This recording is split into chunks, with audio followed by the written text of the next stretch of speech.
Agnipath scheme के announcement के बाद में देश के कुछ हिस्सों में आग लगी हुई है और लगातार हम देख रहे हैं सरकार की तरफ से और तीनों सेनाओं की तरफ से कोशिश की जा रही है उन युवाओं को समझाने की, उन्हें बताने की कि अग्निपथ स्कीम न केवल उनके लिए बल्कि देश के लिए और तीनों सेनाओं के लिए भी एक काफ़ी बेहतर स्कीम है। और इस पर ज़्यादा जानकारी के लिए इस सीरीज में हमारे साथ में आज जुड़े हैं भारतीय वायुसेना के chief air chief marshal V R. Chaudhari, जो कि न केवल इंडियन एयरफोर्स चीफ हैं बल्कि वो chairman chiefs of staff committee भी हैं, जिसे चेयरमैन सीओएसी कहते हैं, यानी कि तीनों सेनाएं हैं जो उनके प्रमुखों में से सबसे senior. Air chief TV 9 Bharatvarsh से बात करने के लिए बहुत बहुत शुक्रिया। मैं इंटरव्यू की शुरुआत आपसे करना चाहूँगा उस प्रश्न से कि लगातार कोशिश की जा रही है युवाओं को समझाने की, लेकिन आप उन युवाओं को जो रास्ते पर हैं, जो रेलगाड़ी चला रहे हैं, टायर जला रहे हैं, इस स्कीम के अनाउंसमेंट के बाद में उन्हें ऐसा लग रहा है कि उनकी एम्प्लॉयमेंट की अपॉर्चुनिटी है वो कम हो गई है या ख़त्म हो गई है, उनको क्या मैसेज देना चाहते हैं? मेरा पहला मैसेज युवाओं के लिए होगा कि हिंसा का रास्ता छोड़ दें।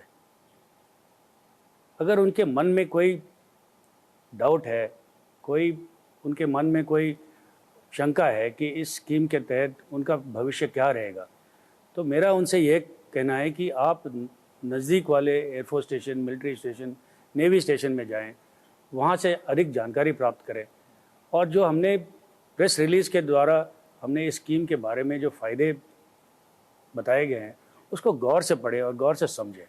इस स्कीम में काफ़ी फ़ायदे हैं, तो उनको ये जानना बहुत ज़रूरी है कि इस स्कीम से उनको क्या क्या लाभ मिल सकता है। सर, अगर हम लाभ की बात करें तो हम लगातार देख रहे हैं कि 4 साल के बाद में क्या होगा।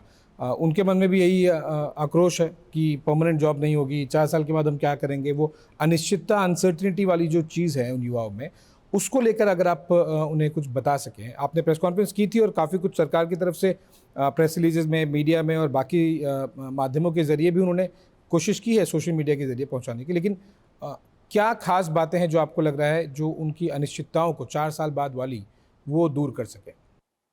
पहली बात ये हमने समझना चाहिए कि जो 4 साल के बाद अग्निवीर बाहर जाएंगे उनकी उम्र लगभग 22-23 साल की होगी। उस समय उनको एक तो हायर एजुकेशन के बहुत सारे चांसेस हैं।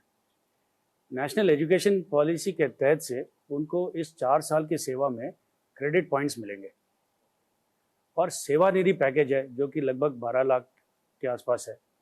तो इस क्रेडिट पॉइंट्स और सेवानिधि पैकेज दोनों को लेते हुए आगे हायर यूनिवर्सिटी एजुकेशन प्राप्त कर सकते हैं, हायर डिग्री प्राप्त कर सकते हैं। अभी तो उम्र उनके साथ में है। दूसरी बात है जो फॉर अ जॉब, आपने सुना होगा कल ही होम मिनिस्टर ने अनाउंस किया है कि 10% रिजर्वेशन इन पैरामिलिट्री फोर्सेस। काफ़ी सारे स्टेट गवर्नमेंट्स ने अनाउंस किया है कि उनके स्टेट पुलिस फोर्सेस में प्राथमिकता दी जाएगी। और तीसरी बात है कि इस सेवानिधि पैकेज को लेते हुए इस युवा को चांस है अपना एक एंटरप्रेन्योर बनने के लिए, अपनी एक वेंचर स्टार्ट करने के लिए। और जो 25% जो री एनरोल हो जाते हैं उनको तो फौज में पेंशनेबल जॉब मिलेगा ही।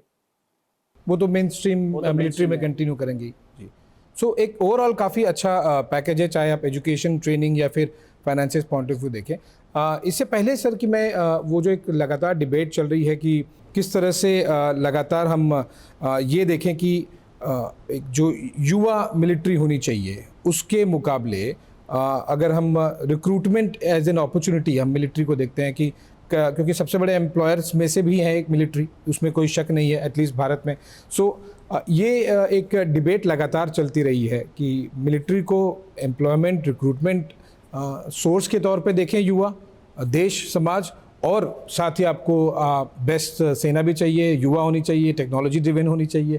तो ये दोनों तो कॉन्ट्रास्ट चीज़ें हैं। इस पे आपके थॉट्स? तो हमारी तो प्राथमिकता इसी बात पे होगी कि देश की सशस्त्र सेवाओं के लिए किस तरह के युवा चाहिए। हमें चाहिए इस तरह के युवा जिसमें जोश हो, जज्बा हो, तकनीकी नॉलेज हो। और ओवरऑल धीरे धीरे इस स्कीम को लेते हुए एज प्रोफाइल जो है वो घटती जाएगी। कारगिल रिव्यू कमेटी के बाद ये निर्णय लिया गया है कि तीनों सेनाओं का एज प्रोफाइल कम किया जाए। पर जो जिस तरह की हमारी इस अभी तक रिक्रूटमेंट पॉलिसियाँ चल रही थी, उससे ये एज प्रोफाइल कम नहीं हो रहा था। अब अग्निपथ के दौरान धीरे धीरे 3, 4, 5 साल में जो एवरेज एज है सोल्जर की, एयरमैन की, जो 30 साल की है, वो धीरे धीरे घटते हुए 26 साल तक पहुंच जाएगी। इसी पर मैं एक प्रश्न पूछना चाहता हूँ सर कि मैंने कल देखा आर्मी से भी कुछ नंबर्स आए हैं कि, और मैंने कल जब नेवी चीफ से भी बात की तो कुछ सालों में उन्होंने एक रफ नंबर दिया। दोनों सेनाओं का अलग अलग नंबर है। क्या आप एक अप्रॉक्सीमेट हमें एक नंबर दे सकते हैं कि इतने सालों में एयरफोर्स में आप लगभग कितने अग्निवीर होते हुए देख रहे हैं, एक अप्रॉक्सीमेट नंबर? अप्रॉक्सीमेट जो नंबर है, जिस तरह से हमारा इंडक्शन अभी इस साल से शुरू होगा, अगर इसी नंबर से हम लेते जाएंगे तो 5 या 6 साल में लगभग 20% भारतीय वायुसेना में की टोटल स्ट्रेंथ अग्निवीर्स होंगे, और अगले 10 साल में ये आंकड़ा 30% पहुंच जाएगा। 30% of the service will be Agniveers और एक्स अग्निवीर्स। ओके, तो फिर वो क्या मतलब 10 साल वाला ही एस्टिमेट है, 30% के ऊपर नहीं लेके जाएंगे, या फिर वो जैसे जैसे साल और बढ़ेंगे और भी नंबर बढ़ सकता है? जैसे जैसे स्कीम लागू रहेगी, जैसे जैसे हमारा एक्सपीरियंस बढ़ेगा, तब हम इसमें फिर एडजस्ट कर सकते हैं इस फिगर्स को। ओके, तो ऑन दैट नोट कब एयरफोर्स अग्निवीर और अग्निपथ प्रोग्राम की official recruitment point of view हम कब शुरुआत होते हुए देखते हैं? मैंने कल अनाउंस किया था कि अगले हफ्ते दैट 24 तारीख को हमारा रिक्रूटमेंट के लिए वेबसाइट खुल जाएगा। 10 या 15 दिन के लिए वेबसाइट खुलेगा। Applicants can apply during this period of 10 days, और उसके बाद जो एग्जामिनेशंस हमारे ऑनलाइन एग्जामिनेशंस होते हैं एयरफोर्स के लिए, वो जुलाई में शुरू हो जाएंगे। जुलाई में शुरू होंगे, तो इसका मतलब है कि अगले साल ही हमें पहला अग्निवीर देखने मिलेगा? इसी साल हम भर्ती करेंगे। पहला अग्निवीर ट्रेनिंग सेंटर इसी साल में दिसंबर में पहुंचेगा, और अगले साल मई जून तक पहला अग्निवीर ट्रेनिंग से बाहर निकलेगा। Okay, so training point of view पहला अग्निवीर एयरफोर्स में जल्दी देखने मिलेगा, और इंडक्शन फॉर्मल ट्रेनिंग के बाद में वो कार्यरत हो पाएंगे। लगभग तीनों सर्विसेज का यही प्लान है कि इस साल दिसंबर में पहले बैच को भर्ती किया जाएगा, और ट्रेनिंग का जो ड्यूरेशन है तीनों सर्विसेज में थोड़ा सा अंतर है, तो उसके तहत से हमारी उम्मीद है कि एयरफोर्स में जो अग्निवीर आएंगे अगले साल मई या जून तक वो ट्रेनिंग ख़त्म करके हमारे यूनिट्स में आएंगे। Coming to the last point sir कि ये जो हमने अग्निपथ वाली स्कीम को लेकर लगातार पिछले कुछ दिनों से देखा है, उसमें एक बड़ा क्वेश्चन ये भी उठता है कि अग्निवीर एक्चुअली डिप्लॉय क्या होंगे? क्या वो 6 महीने ट्रेनिंग वाले होंगे तो उन्हें कोई पीस स्टेशन, या फिर वो भी लेह लद्दाख और DBO वहाँ पर भी डिप्लॉय होंगे, ऑपरेशनल डिप्लॉयमेंट, उन सब चीज़ों को लेकर? ये अग्निवीर हर तरह की ड्यूटी निभाएंगे, हर पोस्टिंग जो पॉसिबल है उनको दी जाएगी। यही कोशिश होगी कि 4 साल के दौरान उनको 2 अलग अलग किस्म के टेन्योर दिए जाएंगे, ताकि उनका जो हम कहते हैं रैशनल असेसमेंट हो जाए। इस 4 साल के दौरान हम उनको क्लियरली असेस करें कि ये किस जॉब के काबिल है, इसकी एप्टीट्यूड किसके लिए है, what is he capable of learning in future. तो हमारा सिलेक्शन प्रोसेस जो है वो पहले दिन से आरंभ होगा, कि ये नहीं है कि तीसरे साल के बाद हम सेलेक्ट करेंगे।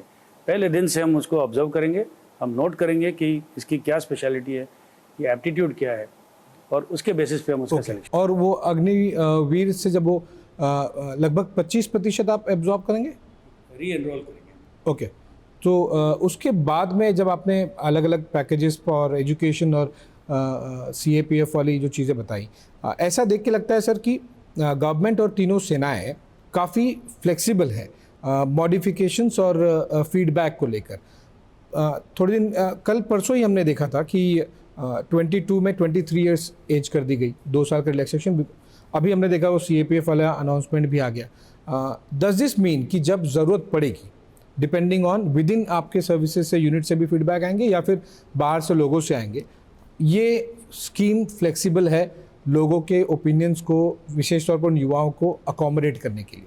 ये मैं ज़रूर कहना चाहूँगा कि ये जो स्कीम है, इसका एक्सपीरियंस जैसे जैसे हमें आएगा अगले 2-3-4 सालों में, उस एक्सपीरियंस को ध्यान में रखते हुए अगर हमें फ़ौज में लगा कि इसमें कुछ बदलाव लाना चाहिए, कुछ सुधार लाना चाहिए, तो ज़रूर इस पे विचार विमर्श होगा, और ये हम टेकअप करेंगे थोड़े से बदलाव। लास्ट क्वेश्चन, अभी मुझे पता है कि आप को रक्षा मंत्री के साथ में मीटिंग भी है और लगातार जिस तरह से हम देख रहे हैं कि काफ़ी सरकार की तरफ से आउटरीच है लोगों के लिए, तीनों सेनाओं की तरफ से भी, क्या हम ये माने कि मॉडिफिकेशंस पूरी तरह से ओपन है? आपने भी कहा, कल मैंने नेवी चीफ से भी देखा था और अनाउंसमेंट से भी ये समझ में आ रहा है, but roll back is not an option, क्योंकि आप कुछ ही दिनों बाद आप शुरू करने जा रहे हैं अग्निपथ प्रोग्राम।